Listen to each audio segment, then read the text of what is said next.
ನಮಸ್ಕಾರ ವೀಕ್ಷಕರೇ, Karnataka power TV ನ್ಯೂಸ್ಗೆ ತಮ್ಮೆಲ್ಲರಿಗೂ ಸ್ವಾಗತ. ವಾರ್ತೆಗಳ ವಿವರ. ಆರೋಗ್ಯವು ಚೆನ್ನಾಗಿರಬೇಕಾದರೆ ನಾವುಗಳು ಪ್ರತಿನಿತ್ಯ ಸರಿಯಾದ ರೀತಿಯಲ್ಲಿ ಆರೋಗ್ಯ ಚಟುವಟಿಕೆಗಳನ್ನು ಮಾಡಬೇಕು. ಜಂಕ್ ಫುಡ್ನಿಂದ ದೂರವಿರಬೇಕು. ಸರಿಯಾಗಿ ನಿದ್ದೆಯನ್ನ ಮಾಡಬೇಕು. ಧ್ಯಾನ ಮತ್ತು ಪ್ರಾಣಾಯಾಮ ಕಡೆಗೆ ಹೆಚ್ಚು ಒತ್ತು ಕೊಟ್ಟು ಅಭ್ಯಾಸವನ್ನ ರೂಢಿಸಿಕೊಳ್ಳಬೇಕು. ದುರಭ್ಯಾಸಗಳಿಂದ ದೂರವಿರಬೇಕು. ಸ್ವಲ್ಪ ಆರೋಗ್ಯದಲ್ಲಿ ವ್ಯತ್ಯಾಸವಾದ ತಕ್ಷಣವೇ ನಿಯಮಿತವಾದ ತಪಾಸಣೆ ಕಾರ್ಯವನ್ನ ಮಾಡಿಸಿಕೊಳ್ಳಬೇಕು.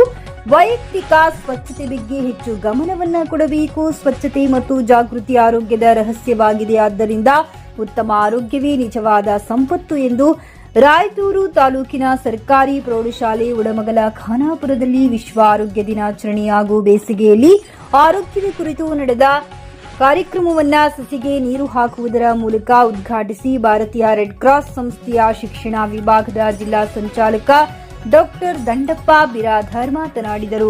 ಅವರು ಮುಂದುವರೆದು ಮಾತನಾಡುತ್ತಾ 1948ರಲ್ಲಿ ವಿಶ್ವ ಆರೋಗ್ಯ ಸಂಸ್ಥೆ ಸಭೆಯಲ್ಲಿ ಚರ್ಚೆ ನಂತರ ಅಧಿಕೃತವಾಗಿ 1950ರಿಂದ ಪ್ರತಿ ಏಪ್ರಿಲ್ 7ರಂದು ವಿಶ್ವ ಆರೋಗ್ಯ ದಿನಾಚರಣೆಯನ್ನ ಆಚರಣೆ ಮಾಡಲಾಗುತ್ತದೆ. ವಿಶ್ವ ಆರೋಗ್ಯ ದಿನಾಚರಣೆಯ ಸಂದರ್ಭದಲ್ಲಿ ಪ್ರತಿ ವರ್ಷವೂ ಹಲವಾರು ಘೋಷಣೆಗಳನ್ನ ಹೇಳಲಾಗುತ್ತದೆ. ಹಲವಾರು ಧ್ಯೇಯ ವಾಕ್ಯಗಳನ್ನ ಇರುತ್ತದೆ. ಆರೋಗ್ಯವೇ ಭಾಗ್ಯ, ನನ್ನ ಆರೋಗ್ಯ ನನ್ನ ಹಕ್ಕು, ಎಲ್ಲರಿಗೂ ಆರೋಗ್ಯ ಎಲ್ಲೆಡೆ ಇರಲಿ, ಸಂತೋಷಕರ ಜೀವನಕ್ಕಾಗಿ ವ್ಯಾಯಾಮ ಮಾಡಿ ಆರೋಗ್ಯ ಉಳಿಸಿ, ನಿಮ್ಮ ಆರೋಗ್ಯವೇ ನಿಮ್ಮ ನಿಜವಾದ ಸಂಪತ್ತು.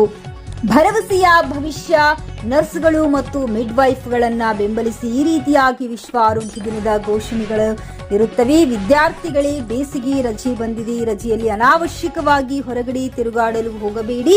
ನಿಮ್ಮ ಆರೋಗ್ಯ ನಿಮ್ಮ ಕೈಯಲ್ಲಿ. ಬೇಸಿಗೆ ರಜೆಯಲ್ಲಿ ತಾವು ಉತ್ತಮವಾದ ಆರೋಗ್ಯ ಕಾಪಾಡಿಕೊಂಡು ಚೆನ್ನಾಗಿದ್ದು ಶೈಕ್ಷಣಿಕ ಪಠ್ಯ ಪುಸ್ತಕಗಳು ಅಭ್ಯಾಸ ಮಾಡಿರಿ. ಜೊತೆಗೆ ಬರವಣಿಗೆ ಸಹ ಅಭ್ಯಾಸ ಮಾಡಿರಿ. ನಿಮ್ಮ ಆರೋಗ್ಯ ಸದಾ ಚೆನ್ನಾಗಿರಲೆಂದು ಡಾಕ್ಟರ್ ಬಿರಾದಾರ್ ಹೇಳಿದರು. ಈ ಸಂದರ್ಭದಲ್ಲಿ ಶಾಲಾ ಶಿಕ್ಷಕರಿಂದ ನಫೀಜಾ, ಅಂಜುಮ್, ಸರಸ್ವತಿ, ಅನಿತಾ ಎನ್, ಶಿವಲೀಲಾ, ಸಾವಿತ್ರಿ, ವೀಣಾ ಕುಲಕರ್ಣಿ ವಿದ್ಯಾರ್ಥಿಗಳು ಉಪಸ್ಥಿತರಿದ್ದರು. ಅರ್ಚನಾ ಸ್ವಾಗತಿಸಿದಳು. ಪೂರ್ಣಿಮಾ ವಂದಿಸಿದಳು. ಯಾವ ದಿನ ಇದೆ ಇವತ್ತೇನಿದೆ? ಪ್ರೀತಿಯ ವಿದ್ಯಾರ್ಥಿಗಳೇ, ಇವತ್ತು ನಮ್ಮ ಶಾಲೆಯಲ್ಲಿ ವಿಶ್ವ ಆರೋಗ್ಯ ದಿನಾಚರಣೆಯನ್ನು ಆಚರಣೆ ಮಾಡಲಾಗುತ್ತದೆ. ಪ್ರತಿ ವರ್ಷ ಏಪ್ರಿಲ್ 7ರಂದು ನಮ್ಮ ಶಾಲೆಯಲ್ಲಿ ಈ ಒಂದು ದಿನಾಚರಣೆಯನ್ನು ಸಾಮಾನ್ಯವಾಗಿ ಕರ್ನಾಟಕದ ಘನ ಸರ್ಕಾರ, ಆರೋಗ್ಯ ಇಲಾಖೆ ಎಲ್ಲ ಕಡೆಗಳಲ್ಲಿ ವಿಶ್ವ ದಿನಾಚರಣೆಯನ್ನು ಆರೋಗ್ಯ ದಿನಾಚರಣೆಯನ್ನು ಆಚರಣೆ ಮಾಡ್ತಾರೆ ಅಂದರೆ ಆರೋಗ್ಯವೇ ನಿಜವಾದ ಹೌದಾ ಸಂಪತ್ತು ಭಾಗ್ಯನವುದು. ಸಂಪತ್ತು ಭಾಗ್ಯನವುದು ಅಂದ್ರೆ ಆರೋಗ್ಯವೇ ಭಾಗ್ಯ ಅಂತ ಯಾಕೆ ಹೇಳ್ತಾರೆ? Health is wealth. ಹೌದಾ? ಆ ಹಿನ್ನೆಲೆಯಲ್ಲಿ ನಾವು ಆರೋಗ್ಯವನ್ನ ಕಾಪಾಡಿಕೊಳ್ಬೇಕಾದ್ರೆ ನಾವು ದಿನನಿತ್ಯ ಸರಿಯಾದ ರೀತಿಯಲ್ಲಿ ಊಟವನ್ನು ಮಾಡಬೇಕು, ಸರಿಯಾದ ರೀತಿಯಲ್ಲಿ ನಿದ್ದೆಯನ್ನು ಮಾಡಬೇಕು, ಲಘು ಉಪಹಾರವನ್ನು ಸಮಯಕ್ಕೆ ತೆಗೆದುಕೊಳ್ಳಬೇಕು. ಆರೋಗ್ಯದಲ್ಲಿ ಏನಾದರೂ ವ್ಯತ್ಯಾಸ ಆಗದಂತೆ ನಾವು ನೋಡಿಕೊಂಡು ಹೋಗಬೇಕು. ಹೌದಾ? ನಮ್ಮ ಆರೋಗ್ಯ ನಮ್ಮ ಕೈಯಲ್ಲಿ ಇದೆ ಅಂತಂತ ಯಾಕೆ ಹೇಳ್ತಾರೆ ಅಂದ್ರೆ ಹಿರಿಯರು, ನಾವು ದಿನನಿತ್ಯ ಮಾಡ್ತಕ್ಕಂಥ ಲಘು ವ್ಯಾಯಾಮ, ಬೇಗ ಮಲಗಿ ಬೇಗ ಏಳುವುದು. ಹೌದಾ? ಆಮೇಲೆ ಯಾವ ಸಮಯದಲ್ಲಿ ಏನು ಊಟ ಮಾಡಬೇಕೆಂಬುದು ಪರಿಕಲ್ಪನೆ ಇರಬೇಕು. ಅವ್ರು ಬಹಳ ಚೆನ್ನಾಗಿದ್ದಾರೆ, ಬಹಳ ಸದೃಢವಾಗಿ ಅಂತಿರ್ತೀವಿ. ಏನು ಸರ್ ಏನು ಹೆಲ್ತ್ ಮೇಂಟೈನ್ ಮಾಡ್ಯಾರ ನೋಡ್ರಿ ಸರ್ ಅವರು ಅಂತಂದ್ರೆ ಅವ್ರಿಗೆ ಕೇಳ್ದ ಅವ್ರು ಹೇಳ್ತಾರ, ನೋಡ್ರಿ ಸರ್ ಬೆಳಗಿಂದ ಬೇಗ ಹೇಳ್ತೀನಿ, ವ್ಯಾಯಾಮ ಮಾಡ್ತೀನಿ, ಯೋಗಾಸನ ಮಾಡ್ತೀನಿ, ಇವೆಲ್ಲವುಗಳನ್ನ ಮಾಡ್ತೀನಿ ಅಂತ. ಹೌದಾ? ಇವೆಲ್ಲ ಮಾಡ್ತೀನಿ, ಹಿಂಗಾಗಿ ನನ್ನ ಆರೋಗ್ಯ ಚೆನ್ನಾಗಿದೆ ಅಂದ್ರೆ ಏನ್ರಿ ಅವ್ರು ಯಾವಾಗಲೂ ಫ್ರೆಶ್ ಆಗಿರ್ತಾರೆ, ಭಾಳ ನಗ್ನಗತೆ ಇರ್ತಾರೆ ಅಂದ್ರೆ ಆಕ್ಟಿವ್ ಆಗಿರ್ತಾರೆ ಅಂದ್ರೆ ಬಾಡಿ ಆಕ್ಟಿವ್ ಆಗಿದ್ದಾಗ ಮನಸ್ಸು ಭಾಳ ಆಕ್ಟಿವ್ ಆಗಿರ್ತದೆ. ಮನಸ್ಸು ಎಷ್ಟು ಆಕ್ಟಿವ್ ಆಗಿರ್ತದೆ ಅಷ್ಟೇ ಬಾಡಿ ಆಕ್ಟಿವ್ ಆಗಿರುತ್ತೆ. ಹೌದಾ?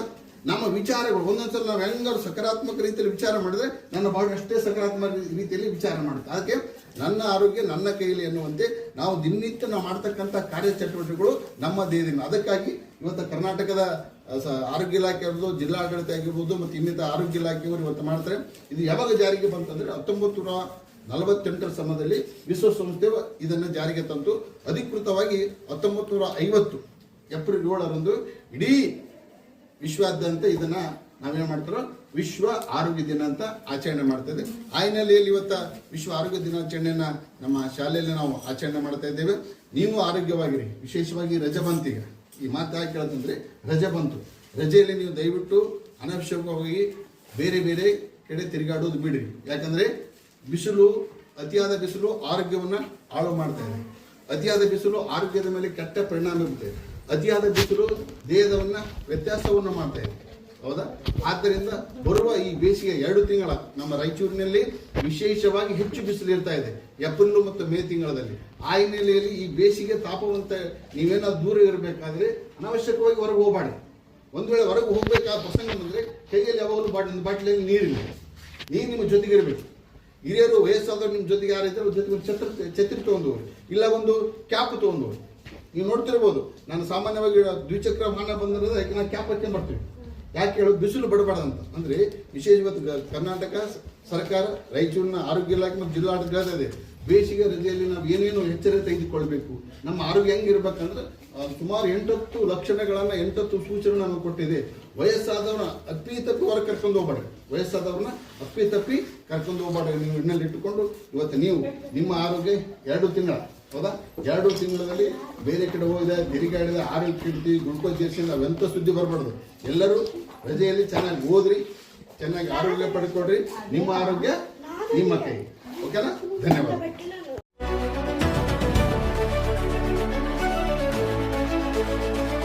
ನೈಜ ಸುದ್ದಿಗಾಗಿ ನಿರಂತರವಾಗಿ ನೋಡ್ತಾ ಇರಿ ಕರ್ನಾಟಕ ಪವರ್ ಟಿವಿ ನ್ಯೂಸ್.